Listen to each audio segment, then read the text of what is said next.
দাদা আপুনি এই ৰাতিপুৱাতেই ঘোঁৰাৰ পিঠিত উঠি যে ভ্ৰমণ কৰিব খুজিছে এইটো কৰ পৰা ক'ত লৈ যাব আজি?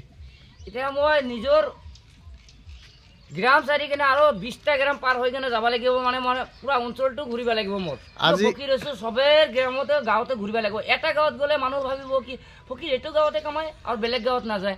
চবেকে ফকীৰ হ'লে চবেকে মৰম কৰিব লাগিব। দুখীয়া গৰীব কাংগাল ধনী কাক কৈছে একে মানুহে জিন্দগী, একে মানুহ জিন্দগীত যিয়ে সকলোৱে দান কৰিব ফকীৰক দান কৰাৰ পিছত এইখিনি হ'ব।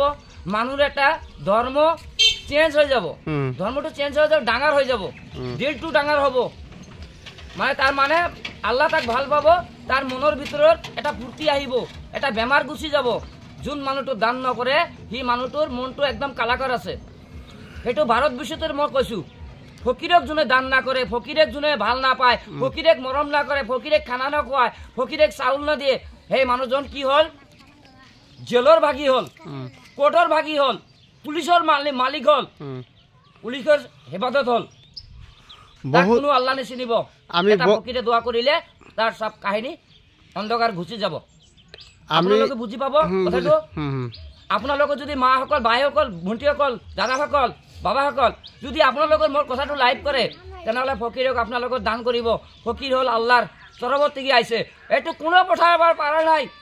ফকীৰক আল্লাই পঠাইছে বাবা, জানে না? আপোনালোকৰ ভাই লোক আপোনালোকৰ জ্ঞানী যদি থাকিবা আছে যদি গাঁৱত বা কোনো দেশত আপোনালোকে লাইভ কৰিব। কিয় ফকীৰ আল্লাই পঠাইছে, ফকীৰে কোনো পঠাব পৰা নাই। ফকীৰক আল্লাহ নিজে চিলিণ্ডাৰ হৈ কেনে পঠাইছে। কিয়? মই আল্লাহ পৰা নাই, জবানটো উল্টা পুল্টা কৰিব পৰা নাই। তেনেহ'লে জবান উল্টা পুল্টা কৰিলে আকৌ মৰা মানুহ জিন্দা কৰিব লাগিল হয় আল্লাহ। সেইকাৰণে আল্লাহ ফকীৰ পঠাইছে। আপোনালোকে গম পাইছে কথাটো? কিয় এটা মানুহ মৰিলে আল্লাহ পঠাইছে, ফিৰ মৰণকালে ফিৰ তাক জিন্দা কৰিলে সব মানুহকে জিন্দা কৰিব লাগে। মোৰ যিমান দেউতা আছে, বাপ দাদা ভাই বন্ধু মাটিৰ তলত আজি 40-50 লাখ বছৰ সি গুজাই আছে, সিয়ে তাক জিন্দা কৰিব লাগিল হয়। সেইকাৰণে জিন্দা কৰা নাই ফকীৰে, কাৰণে ফকীৰক পঠাইছে আল্লাহ যে মই পাৰা নাই। যাওক পৃথিৱীত যায় কেনে মনটো চাওক কাৰ কেনেকা মন।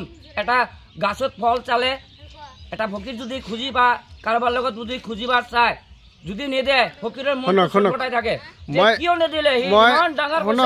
শুনক, মোৰ লাইভত মই বহুত ফকীৰ দেখিছোঁ, কিন্তু আপোনাৰ নিচিনা ফকীৰ আমি এটাও দেখা নাই। আপুনি ৰাতিপুৱাতেই ঘোঁৰাৰ পিঠিত উঠি ভিক্ষা খুজিব বিচাৰিছে। আকৌ আমি বহুত ফকীৰ দেখিছোঁ মানে পৰিষ্কাৰ পৰিচ্ছন্নতাত থাকে, সদায় পাঞ্জাবী লেবাছ পিন্ধি ফকীৰৰ ভেকত গাঁৱত ঘূৰে। আপুনি অলপ ব্যতিক্ৰম দেখা পাইছোঁ। কাৰণ কি? আপুনি সদায় গোটখা আৰু চিকৰ মুখত ৰাখি দিয়ে, এইবিলাক কি? যোনে নাখায় তাৰ নামাজটো হালকা হয়, জানে না? আপুনি নামাজ নাখোৱা মানুহৰ নামাজ হালকা হয়। সেইটো শুনক, মুখত এটা চেন আছে, মাছ মাংস যিমান পয়জন বস্তু খাই থাকে, সেইটো যদি এটা চেণ্টাৰ বস্তু নাখায়, সেইটো এটা মলনাৰ লগত যাই কেনে নামাজ পঢ়িলে তাৰ মুখৰ গোন্ধ পালে সেই মলনা ভাগি যাব। এইটো কিন্তু একদম সঁচা নহয়, এইটো মিছা ক'লা তুমি। কিছু আপোনাৰ শুনক, গোটখা খোৱা ধূমপান খোৱা মানুহৰ নামাজ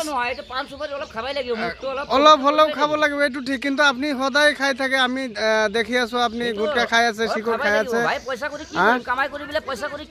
পইচাৰ কথা নাহেতো, এইটো পইচাৰ লগত কোনো কানেকশ্যন নাই। আপোনাৰ শৰীৰটো আপুনি নামাজ চামাজ পঢ়ে নে নাই? কিমান অক্ট পঢ়ে? 5 অক্ট ধৰি পঢ়ে। ঠিক আছে, তেনেহ'লে নামাজ পঢ়ি ল'ব আৰু ফকীৰৰ যিটো ৰীতি নীতি সেইটো মানি চলিব। আৰু এই যে ঘোঁৰাৰ পিঠিত উঠি যে আপোনালোকে এই ভিক্ষা খুজি থাকে, এই ঘোঁৰাৰ পিঠিত উঠি ভিক্ষা খুজি থাকিলে কিমান কেজিকৈ ভিক্ষা পায় আপুনি? মই 20 কেজি 25 কেজি 30 কেজি চাউল পাওঁ। ইয়াত বিক্ৰী কৰি পেলাই মই কিছু পাব্লিকক খুৱাই দিওঁ।